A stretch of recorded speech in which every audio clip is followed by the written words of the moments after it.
que vous allez tous et toutes très bien. Ici ça va super bien. Je vous retrouve pour une vidéo très particulière quand même. Alors je sais que c'est un truc de youtubeuse de dire que toutes les vidéos sont très spéciales, mais là pour le coup ça l'est quand même. C'est un peu une vidéo mise à nu pour nous et pour moi, puisque c'est une vidéo en couple, donc avec mon amoureux, Erwan.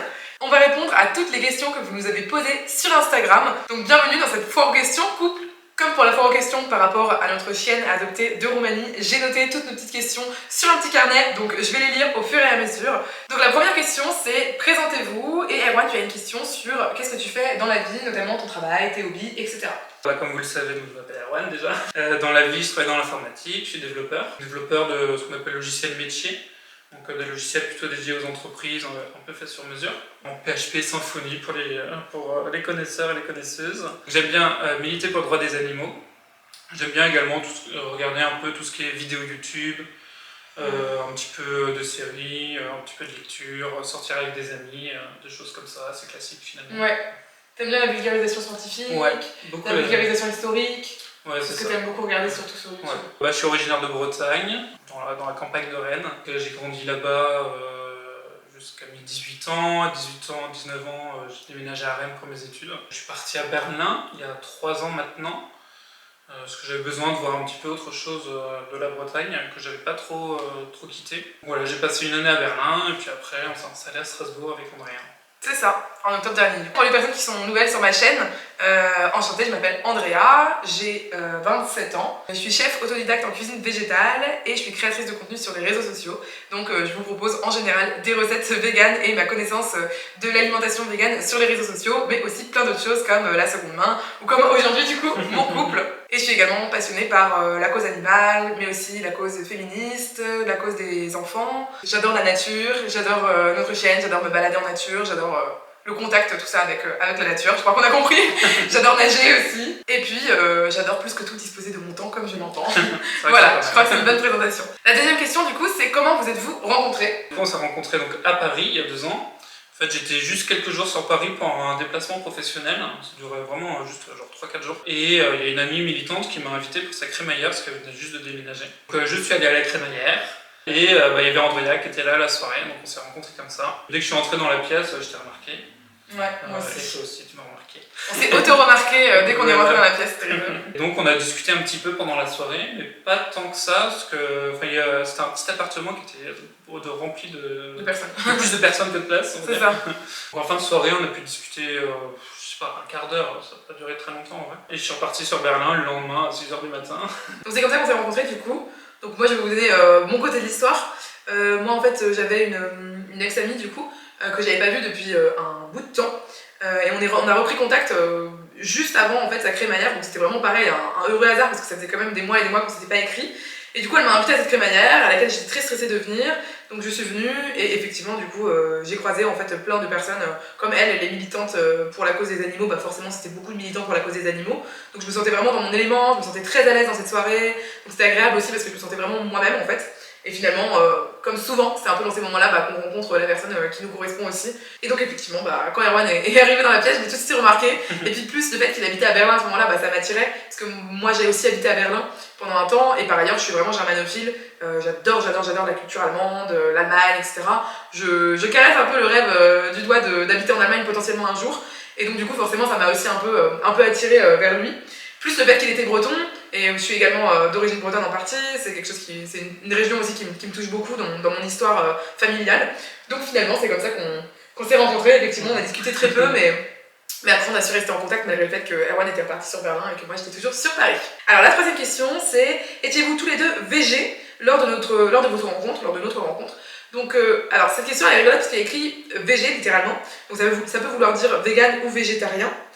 Moi j'étais végane lors de notre rencontre. J'étais végétarien à ce moment-là. Je m'autorisais les produits laitiers. Ensuite, quatrième question, êtes-vous tous les deux véganes? Oui, du coup.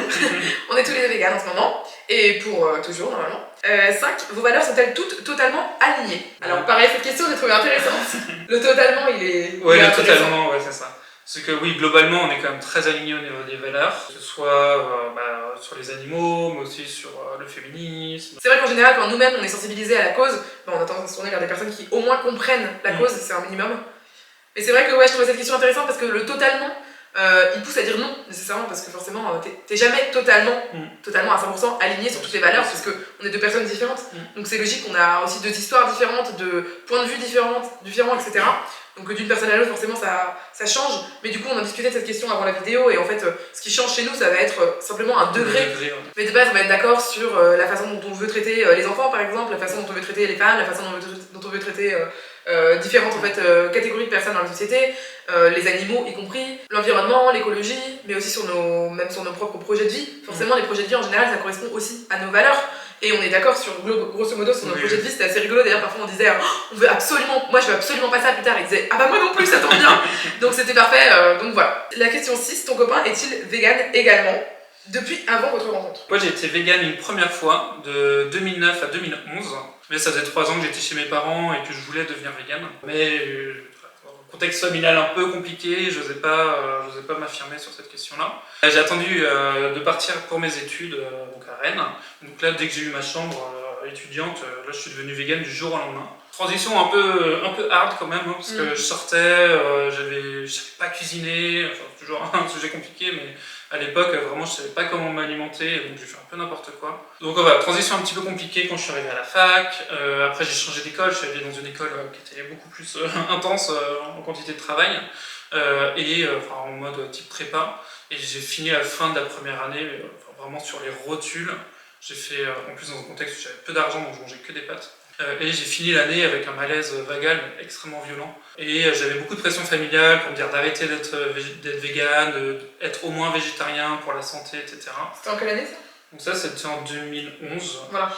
Donc faut juste pour le contexte, pour les personnes qui ne sont pas forcément spécifiquement du milieu vegan ou qui ne connaissent pas forcément, en fait en 2011 on n'avait pas les connaissances scientifiques qu'on a actuellement sur l'alimentation végétale. Donc les connaissances scientifiques, le consensus scientifique actuel dit que manger vegan de façon équilibrée, donc cette partie de façon équilibrée est extrêmement importante et malheureusement pas assez expliquée en général, est viable et même souhaitable pour la santé à tous les stades de la vie. Et en fait ça on le sait depuis maintenant quelques années, peut-être 6-7 ans à l'heure actuelle, mais à l'époque en fait en 2011 on ne le savait pas, il n'y avait pas de recherche sur la question et donc c'était vraiment le véganisme, c'était vraiment vu sociétalement comme quelque chose d'extrêmement malsain. Et le fait qu'Erwan n'arrivait pas à se nourrir de façon saine, ce qui est plutôt normal puisqu'on n'avait pas de connaissances encore une fois accessibles d'un point de vue nutritionnel en fait sur le sujet à l'époque. Même le terme vegan n'était quand même pas du tout connu, etc.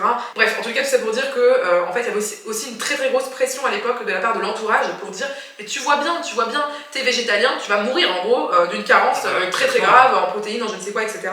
Et donc c'était très stressant aussi à l'époque d'être vegan parce que malgré les convictions par rapport aux animaux, si on avait un truc de santé qui était défaillant, eh bien tout le monde, même les professionnels de santé, allaient le mettre sur le dos du véganisme, ce qui n'était pas forcément justifié. Mais voilà, en l'occurrence, comme tu dis, tu te nourrissais mal en fait. Bah oui.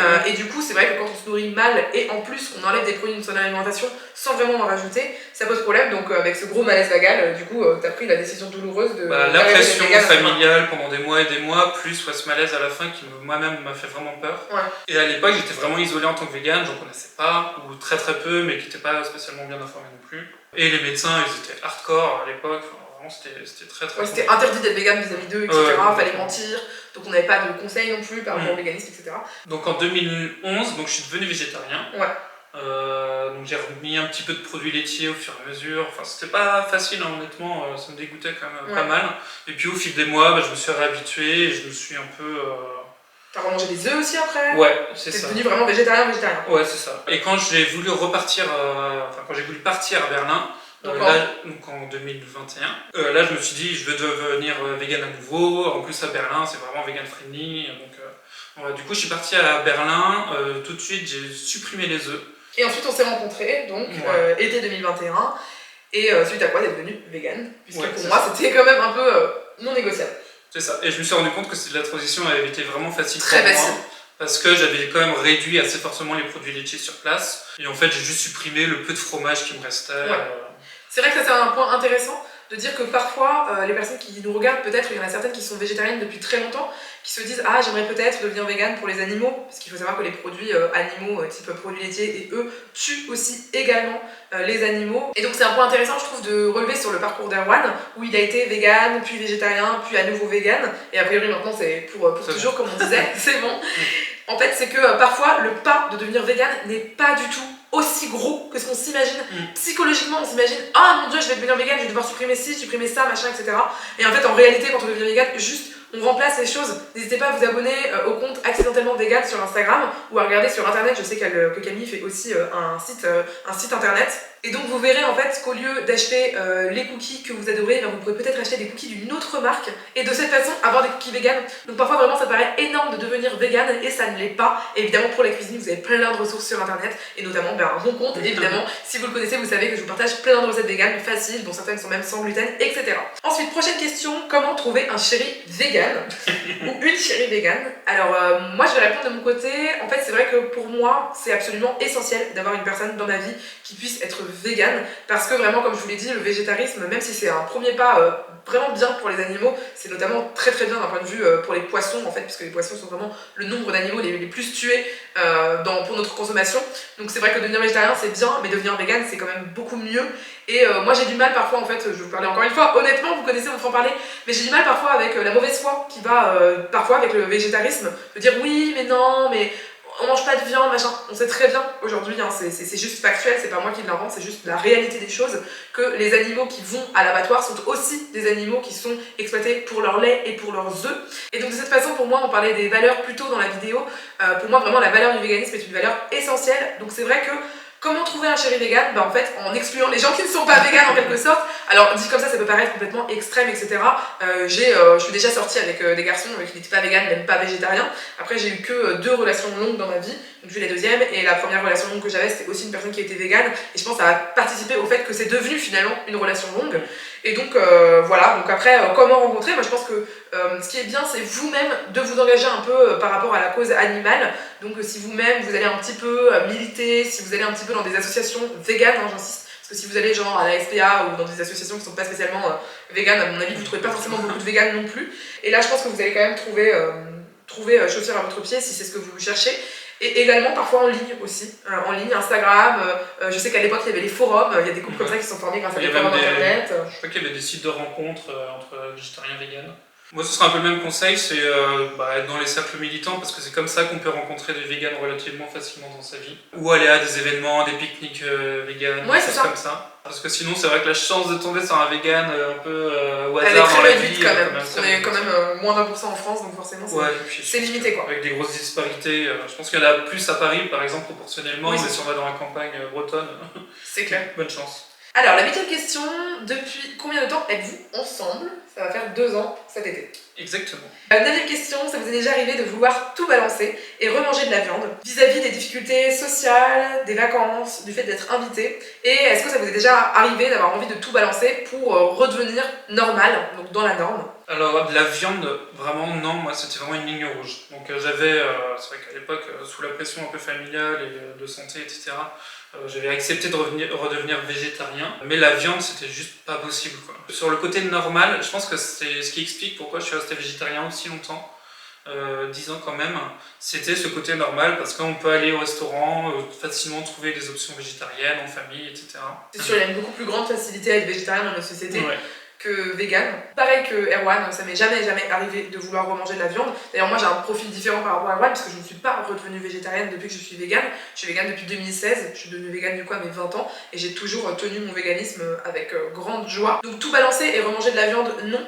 Après je comprends ce dont tu parles, les difficultés sociales, en vacances, le fait d'être invité et avoir l'envie d'être normal. Donc c'est vrai que moi pour les invitations c'est souvent une question qu'on me pose. Je veux dire que j'ai de la chance parce que pareil en fait mes amis qui sont quand même relativement proches, je vais aussi les choisir parce qu'ils me respectent en tant que personne et vraiment il faut me connaître pour le comprendre mais pour moi le droit des animaux en fait c'est quelque chose de tellement constitutif de ma personnalité que ce serait difficile pour moi en fait d'avoir des amis qui ne respectent pas ça parce que ça voudrait dire qu'il y aurait une grosse partie de moi-même qui ne comprennent pas, qui ne respectent pas, même qui bafouent ou pour lequel ils peuvent avoir du mépris et ça c'est juste impossible dans le cadre de l'amitié de toute évidence. En vacances, c'est vrai que moi j'utilise Happy Cow donc qui est un site sur lequel on peut trouver toutes les boutiques en fait, tous les restaurants véganes donc je dois dire que de cette façon j'arrive assez rapidement à trouver en fait où manger vegan, c'est très pratique et sinon ce qu'on fait en général c'est qu'on va tout simplement dans le supermarché et on achète des choses véganes, on se fait des pique-niques glycémique, etc. sur le pouce.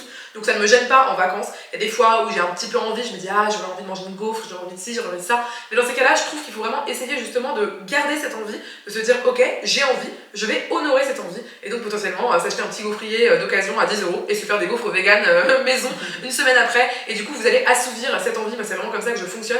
Après il y a aussi des choses à l'extérieur qui sont véganes, par exemple les chouchous, il faut demander s'il n'y a pas de miel, mais normalement il n'y en a pas, c'est vegan en général. Les churros sont parfois véganes. Donc voilà, il y a toujours quand même des petites choses qu'on peut trouver. Une barbe à papa c'est vegan, une pomme d'amour c'est vegan en général. Enfin peut-être faut faire attention au colorant rouge qui est utilisé. Mais voilà, en général on trouve quand même aussi des choses qui sont véganes à l'extérieur, même si je comprends évidemment. Pareil, si je veux manger une glace, je demande un sorbet, je demande à regarder les ingrédients pour être sûr qu'il n'y ait pas de blanc d'œuf. Mais après, le côté social, ça peut aussi être le côté peur peut-être de parler du véganisme ou de demander justement dans les magasins. Je sais que toi, comme t'es plus, un petit peu plus introverti que moi, t'avais plus cette peur, etc. Et moi, je suis plus extravertie. J'ai envie de dire, si vous êtes introverti, trouvez-vous une extravertie pour faire le travail pour vous. Mais c'est vrai que je comprends tout ça et l'envie d'être normale, je la comprends tout à fait. Moi, je la ressens surtout sur les réseaux, le fait de pouvoir subir un harcèlement lié au fait qu'on soit vegan, le fait de pouvoir être empêché d'un point de vue professionnel lié au fait qu'on est vegan, donc le fait de pouvoir vouloir faire des projets par exemple, mais de ne pas pouvoir les faire de façon aussi rentable qu'on aurait pu les faire parce qu'on est vegan, etc. Et parfois, c'est un peu frustrant parce qu'on se dit, mais enfin, j'ai de l'éthique. J'ai de la compassion pour les animaux, ça devrait être encouragé, ça devrait être même vu positivement, et finalement c'est pas le cas, c'est tout le contraire, c'est vu négativement, c'est bafoué, c'est critiqué, c'est harcelé, c'est moqué, etc. Et parfois c'est mauvais aussi pour le commerce, pour son travail, etc. Et c'est vrai que c'est assez désagréable, je dois dire, et je comprends ce côté normal. Après je pense qu'il faut vraiment se souvenir de pourquoi on le fait, potentiellement dans ces moments-là aussi, regarder des vidéos de ce que vivent les animaux dans les élevages, dans les abattoirs, etc. Parce que ça peut être important pour certaines personnes aussi de se confronter à ça. Donc je trouve ça très important de, voilà, à chaque fois dans ces moments-là, se recentrer sur pourquoi, le pourquoi on fait ça, le pourquoi on se donne ce mal. Et aussi, il faut quand même garder en tête que les habitudes, c'est très important, on est des êtres d'habitude. Et petit à petit, on met des habitudes en place. Comme je vous dis, moi je suis végane, je sais que je peux manger des churros potentiellement, je sais que je peux manger des chouchous potentiellement, je sais que je peux manger de la barbe à papa. Donc je vais pas me sentir en fait complètement à l'écart dans une fête l'été par exemple. Et donc en fait tout ça c'est des habitudes à mettre en place, des connaissances à avoir. Au début pendant la transition potentiellement voilà c'est un petit peu plus de travail, mais après une fois que vous avez transitionné, vous voyez ça fait des années et des années qu'on est vegan, maintenant c'est devenu facile pour nous. Donc je pense que peut-être t'es peut-être encore dans cette étape là. En tous les cas voilà c'est nos conseils par rapport au véganisme et à tout ça. La deuxième question, alors on passe à autre chose par rapport au véganisme, c'est comment les tâches ménagères sont-elles réparties? Alors je représente bien mon genre sur la question de la cuisine.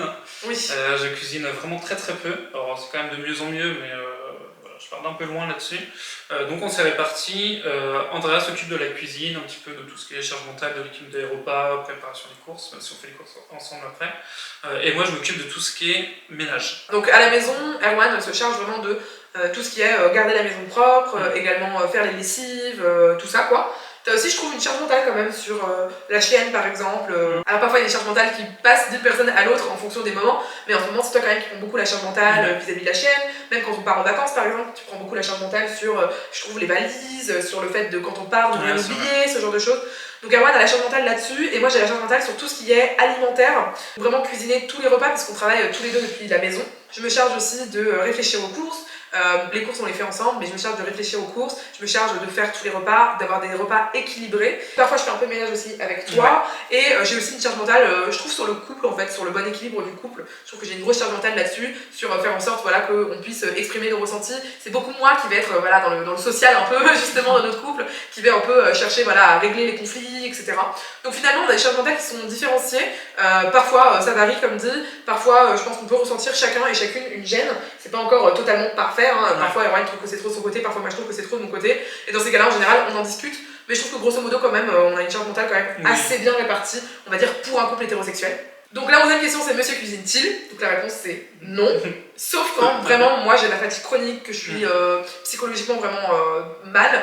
En général c'est toi qui t'en occupes parce que moi j'ai juste pas la force de tenir cette partie là. Déjà j'ai peu de force pour me lever le matin, donc pour faire la cuisine dans ces cas là c'est Erwan qui le fait. Et depuis qu'on est ensemble quand même je t'ai quand même appris des choses par rapport à la cuisine, donc c'est quand même mieux. Le but c'est qu'effectivement en cas de il puisse quand même faire la cuisine. Donc la deuxième question, sa vision du véganisme en tant qu'homme. Est-ce qu'on t'a déjà moqué? Est-ce que t'as senti qu'il y avait quelque chose de particulier par rapport au fait d'être un homme dans le véganisme, qui est quand même un milieu qui est extrêmement féminin, puisque les femmes apparemment ont plus de care pour les animaux. C'est ça. C'est vrai qu'il y a beaucoup de femmes dans le milieu du végétarisme en général. Alors je crois que sur le véganisme ça s'équilibre un petit peu plus, mais il y a quand même une majorité de femmes. Alors, je dirais qu'en général, non, je ressens pas de pression particulièrement parce que je suis un homme. En famille par exemple, on va faire les mêmes blagues à une femme, je pense. Tu veux pas un bout de steak ou je ne sais quoi, on va pas aller m'agresser sur le fait que je suis un homme. Mais il y a quand même des moments où ça m'est arrivé. Je me souviens une fois au restaurant, le serveur qui n'acceptait pas que je veuille un menu végétarien, même pas vegan à l'époque, et j'avais un collègue qui avait pris, je sais plus, de la viande ou des crustacés, enfin peu importe, et il avait fait une blague en mode « Ah bah voilà, enfin des vrais hommes quoi ». Donc bon, celui-là il m'avait quand même vraiment énervé, j'avais failli quitter le repas, mais comme c'était les collègues qui invitaient, c'était un peu compliqué. Mais je dirais que c'est quand même plutôt anecdotique, et en général c'est juste une pression contre les véganes en général. C'est une pression contre les véganes en général, et je pense que de ce que tu racontes, en fait, c'est de base de la misogynie qui va être du coup retournée en fait de façon très très moindre contre les hommes. Donc je sais pas si vous voyez ce que je veux dire, mais du coup dans tous les cas ça reste du sexisme et de la discrimination envers les femmes, et du coup ça va être une insulte pour ce serveur par exemple de lui dire que finalement c'est une femme quoi. C'est de la masculinité toxique en fait. Complètement. Les hommes ça mange de la barbaque. 13e question, comment gérez-vous l'argent au quotidien? Alors c'est vrai que dans notre couple actuellement, c'est clairement Erwan qui gagne beaucoup plus d'argent que moi, parce que moi je suis à mon compte sur les réseaux sociaux et que je ne vis pas encore de mon activité. Je gagne à peu près un demi-SMIC par mois, je pense en moyenne, donc, et Erwan gagne beaucoup mieux sa vie que ça. Donc du coup pour l'instant c'est vraiment Erwan qui prend en charge en grande partie l'aspect financier du couple. Après moi c'est vrai que ce que je prends en charge, outre la petite partie financière que je prends en charge en fait à ma hauteur finalement, parce qu'en fait finalement c'est juste divisé en fonction de ce qu'on gagne et en fonction de ce qu'on peut apporter. C'est vrai que moi j'apporte aussi le côté économie, c'est-à-dire que plutôt que de pouvoir finalement investir de l'argent pour notre fonctionnement quotidien en tant que couple, et bien moi je vais finalement aider à faire de grosses économies vis-à-vis d'autres choses, et ça c'est vrai que c'est une éducation que toi Erwan t'avais moins que moi et que moi vraiment j'ai apporté. Donc finalement en me rencontrant, Erwan a aussi pu faire de grosses économies d'argent, donc finalement c'est aussi bien équilibré par rapport au fait que c'est lui qui paye le plus dans le couple. Ensuite, 14e question, serait-il possible pour vous d'avoir un ou une partenaire végétarien ou carnivore? Alors pour moi c'est pas un no-go que quelqu'un soit pas vegan ni même végétarien, mais il faut quand même vraiment que la personne elle ait une sensibilité envers les animaux. Et du coup je me dis si j'étais amené à sortir avec cette personne, en fait par ma présence, par mon contact, elle réduirait forcément sa quantité, sa consommation de viande à minima. Je pense qu'elle finirait forcément végétarienne. Ça a été le cas avec mon ex par exemple, où au début quand on s'est rencontrés elle mangeait peu de viande mais elle en mangeait encore, et relativement rapidement elle a arrêté d'en manger par la suite. Et donc pour moi du coup, est-ce que ce serait possible d'avoir un partenaire végétarien ou carnivore? Bon je l'ai déjà répondu, bon le terme carnivore il est un peu rigolo mais on se comprend. Du coup pour moi ce serait pas possible non d'avoir un partenaire de long terme qui ne soit pas vegan. Je peux pas dire si c'est difficile à gérer etc, je pense que ce serait juste impossible à gérer pour moi et c'est pour ça que je ne pourrais pas l'accepter. 13e question, est-ce qu'être tous les deux vegan vous rapproche? La réponse c'est oui. Oui. Je pense clairement de deux côtés, comme dit c'est une valeur qui est très importante pour nous deux, donc très clairement ça nous rapproche. Ensuite, on a notre plus beau souvenir ensemble. J'aime beaucoup cette question, elle est très très chouette. Alors, on a le premier week-end où on s'est revus du coup. Ouais, c'est ça, du coup, début août. C'est ça. Donc, il y a 2 ans où je suis repassé un week-end à Paris. On a passé le week-end ensemble, vraiment de façon très privilégiée, dans une bulle.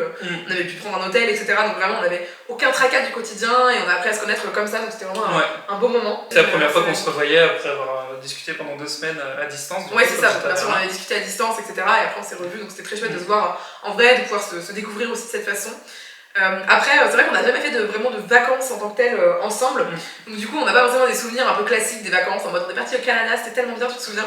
Mais par contre, moi, je trouve beaucoup de bonheur quand même dans notre quotidien, notamment ces derniers mois où je vais mieux psychologiquement, où on a adopté notre petite chienne, qui était vraiment un rêve pour moi d'adopter un chien. Et du coup, c'est vrai que le sentiment de faire famille avec cette chienne, d'être 3, d'avoir une personne dont on s'occupe en plus, et puis cette chienne, pour moi, c'est vraiment ma fille. Je dois dire que j'ai ressenti énormément de bonheur dans le quotidien, des moments simples, mais souvent en nature, un jour où il fait beau, il y a du soleil, et en fait on se retrouve, on va au lac, on nage ensemble, la chienne elle patauge, elle nous retrouve, etc. Si, les vacances à Arcachon quand même qu'on a faites. Ouais. C'est vrai qu'on avait quand même fait des vacances Oui, à Arcachon dans un appartement familial et c'est vrai que c'était merveilleux. Franchement, on a passé des super moments à découvrir aussi la personnalité de notre petite chienne et à avoir, vous savez, les découvertes vraiment de l'enfance qu'on peut avoir aussi avec un bébé, de la première fois qu'elle fait ci, la première fois qu'elle fait ça. Et en fait, le partager en tant que famille à trois, pour moi, c'était vraiment un bonheur immense de ressentir vraiment ce bonheur au quotidien, d'avoir la joie de me réveiller le matin et d'avoir des activités à faire ensemble. Donc pour moi, le bonheur, il se retrouve vraiment en ce moment dans notre quotidien, dans le fait d'avoir du temps ensemble, vraiment le temps pour moi. On revient sur le propos de base de dire que pour moi c'est très important de pouvoir gérer mon temps comme j'avais envie. Donc le temps passé ensemble, les moments en nature, lorsqu'il fait beau, etc. Pour moi c'est vraiment des moments de grand bonheur. Oui, puis globalement les balades qu'on fait avec la chienne, en fait ça nous aide vraiment aussi à s'ancrer dans le présent. Ouais. Donc on a une rivière autour de chez nous, en ce moment c'est hyper arboré, c'est super joli. Donc c'est des moments où, je sais que je te l'ai dit l'autre fois, on était en balade, je les voyais toutes les deux. Je voyais un petit peu ensemble avec un décor un peu féerique, avec les arbres et la rivière. Et voilà, c'était un petit moment de bonheur. Ouais, il y a vraiment le côté bonheur de voir en fait sa famille se construire aussi dans la joie justement. Donc ça c'est, et dans l'apaisement aussi. Donc 17ème question, comment savez-vous que vous êtes fait pour être ensemble? Je trouvais cette question rigolote déjà parce que je me suis dit, la personne part du principe qu'on sait qu'on est fait pour être ensemble, ce qui n'est pas forcément, fait pour être ensemble ça veut dire aussi fait pour être ensemble un peu pour très longtemps. Ça aurait pu ne pas être le cas, bon en l'occurrence c'est le cas, mais je trouve ça rigolo comme question. Je la trouve vraiment mignonne cette question parce que je trouve qu'il y a un peu de la crainte là-dedans, comment on peut savoir, etc. Je pense que si tu te poses la question c'est que tu l'as pas forcément vécu, parce que en fait c'est vrai que quand tu le vis, en fait tu le ressens fortement. Comment tu sais un jour que tu veux te marier avec quelqu'un, comment tu sais un jour que tu veux que ce soit le père ou la mère de tes enfants, si tu veux des enfants, etc. Je dirais qu'en fait c'est surtout quelque chose qui se ressent dans le quotidien, dans l'apaisement aussi, dans la façon peut-être fluide de créer les décisions, de prendre des décisions, l'engagement aussi peut-être de l'autre, etc. Donc je dirais que c'est un ensemble de ça. En plus de l'amour évidemment, il n'y a pas que l'amour, parce que parfois on peut s'aimer très fort mais avoir une relation qui est dysfonctionnelle et qui à long terme malheureusement ne nous rend pas heureux ou heureuse. Mais c'est vrai que je dirais qu'en plus de l'amour, je pense qu'on sait qu'on est fait pour être ensemble quand l'autre nous porte suffisamment d'attention, quand l'autre est bienveillant envers nous, quand l'autre nous aime de façon saine et quand on peut aussi voir qu'on peut construire des choses, parce que parfois on s'aime, on est bienveillant, on est sain, mais pour des raisons par exemple d'âge, pour des raisons d'objectifs de vie, et on est obligé de se séparer. Et je dirais que c'est quand on a un savant mélange de tout ça et qu'on sent qu'en fait l'alchimie se fait positivement pour l'avenir. Oui, je suis d'accord, on parlait tout à l'heure de l'alignement des valeurs. Et je trouve que c'est quelque chose qui est important parce que ça va créer une fluidité au quotidien. Voilà, s'il y a l'amour, s'il y a la fluidité, il n'y a pas de raison que ça se fasse pas en fait. C'est ça. Je fais un petit aparté sur cette question-là, c'est vrai qu'on se dit sociétalement, on a besoin pour s'engager de savoir qu'on est fait pour être ensemble pour la vie. Moi j'ai pas forcément cette vision spécifique du couple, j'ai juste besoin d'être suffisamment à l'aise pour me projeter sur 20 ans par exemple, mais sur la vie entière, je trouve que c'est difficile de se projeter et je trouve qu'on peut faire des projets sans se dire on est ensemble pour la vie tout entière. Donc voilà. Alors la question 18, quels sont vos futurs projets ensemble? Déjà le premier c'est de continuer à constituer une famille. Donc on a déjà notre petite chienne. Et à terme, d'ici quelques années, probablement on aimerait bien avoir un enfant ou une enfant. Et ensuite, je dirais que les projets, ça va être de continuer aussi à gérer notre couple, de continuer à bien s'entendre, de continuer à évoluer en tant que personne individuelle et aussi en tant que couple de façon positive, je trouve, parce que ça, c'est toujours quand même un chantier à mener. Et ensuite, je dirais, c'est vrai qu'on a acheté notre premier appartement ensemble et je pense qu'on aurait quand même envie de continuer en fait à économiser notre argent, pouvoir aussi déménager à terme dans quelque chose de plus grand, peut-être dans une petite maison, trouver aussi, je pense, un endroit en France où on a vraiment envie de s'établir si on élève un enfant. Parce que c'est vrai que pour l'instant, on adore la région de Strasbourg, mais peut-être qu'on changera de région, on ne sait pas encore, et donc je dirais que c'est ça notre projet ensemble. Peut-être aussi organiser des vacances en France, beaucoup. Moi j'aimerais beaucoup visiter quand même plus la France que ce que je l'ai fait, aller voir les montagnes, aller voir les endroits où il y a des cascades, des rivières, aussi aller en Allemagne, parce qu'on est quand même très proche de l'Allemagne et que c'est un superbe pays, très naturel, avec vraiment beaucoup de choses à découvrir là-bas. Donc je pense que ça conclut un petit peu tous nos futurs projets ensemble. Et enfin la dernière question, est-ce qu'on est heureux? Et qu'est-ce qui pourrait améliorer notre quotidien en tant que couple? Oui, déjà moi je me sens heureux dans mon couple. Moi je me sens heureuse aussi dans notre couple. Je dirais qu'il y a toujours des choses à améliorer, il ne faut pas penser que le couple des autres est mieux que son couple, il ne faut pas penser que tout est facile et tout est simple au quotidien. Clairement on a nos disputes, on a le moment où on n'arrive pas à bien se parler, à être bienveillant l'un envers l'autre, parce que peut-être que dans notre vie à côté ça va mal. Donc moi par rapport au bonheur, c'est vrai que pour moi c'est un peu plus en demi-teinte qu'Erwan, puisque avec mon syndrome des ovaires polykystiques, J'ai aussi un TDPM, donc un syndrome prémenstruel assez hardcore, qui fait que psychologiquement ça me touche beaucoup. Donc en fonction d'un moment où je vais avoir mes règles potentiellement pendant des semaines, et des semaines ça va être une dépression en fait qui va être induite par ces troubles-là. Et c'est vrai que ça me pourrit quand même un petit peu la vie lorsque ça arrive. La dernière fois que c'est arrivé pendant 3 mois. Donc vous que pendant 3 mois j'étais vraiment assez dépressive et ça a été très très compliqué pour moi de gérer mon travail, de gérer mon couple, de gérer mon quotidien, etc. Donc c'est vrai que pour moi, le êtes-vous heureuse, oui, je me sens très très heureuse en ce moment par exemple, mais ça peut un petit peu changer du jour au lendemain. Les femmes qui ont des syndromes prémenstruels, qui sont très forts, comprendront ce que je veux dire sur le fait que comme ça, tac, on claque des doigts et en fait le lendemain on est dépressive, et après clac, on claque des doigts et on n'est plus dépressive. C'est vraiment très compliqué. Donc vis-à-vis de ça, voilà, je dirais que je sais que j'ai la capacité d'être heureuse, je sais que ma vie me correspond aujourd'hui, mais comme dit, voilà, toujours à nuancer. Et qu'est-ce qui pourrait améliorer notre quotidien en tant que couple? Moi je dirais que c'est, tout à l'heure on parlait de répartition des tâches. Je pense qu'il pourrait améliorer, c'est d'avoir justement des choses un peu moins cloisonnées, que chacun on fasse la cuisine, chacun on fasse du ménage, etc., etc. Je pense que ça enlèverait aussi une partie quelque part de charge mentale, de frustration. Moi, de frustration aussi. C'est vrai que moi je le ressens moins comme ça, en fait ça me gêne pas que les choses soient bien divisées de cette façon. Ce qui me gênerait simplement c'est que l'autre personne ne sache pas faire si besoin est. Donc imaginons que moi je ne sache pas du tout faire le ménage si un jour Erwan n'est pas à la maison par exemple qu'il faut bien faire le ménage, bah, je trouve ça gênant, donc je trouve ça gênant dans l'autre sens. Bah, je dirais que c'est en fait améliorer en fait, les process entre guillemets dans nos couples, c'est-à-dire peut-être arriver à encore mieux communiquer, arriver à avoir encore plus d'empathie l'un pour l'autre, arriver à encore mieux se comprendre, arriver aussi parfois à prévenir les disputes, ce qu'on arrive déjà un peu à faire je trouve par rapport au début, à les prévenir pour vraiment voilà, voir en fait quand est-ce qu'elles arrivent, en parler avant, etc. Et bah, voilà, s'entraider, être la meilleure équipe possible, parce que pour moi c'est vraiment un truc très important de sentir qu'on peut former équipe avec son partenaire ou sa partenaire de vie pour justement l'avenir, pour avancer dans la vie, etc. Voilà, je dirais que c'est ça les améliorations qu'on pourrait avoir. Ouais, je dirais que finalement c'est aussi des choses qui sont plus en dehors du couple. Oui, c'est ça. En fait, c'est aussi des choses très individuelles finalement. Du coup, on est tous les deux suivis d'un point de vue thérapeutique et on avance tous les deux sur nos propres histoires, sur nos propres traumas, etc.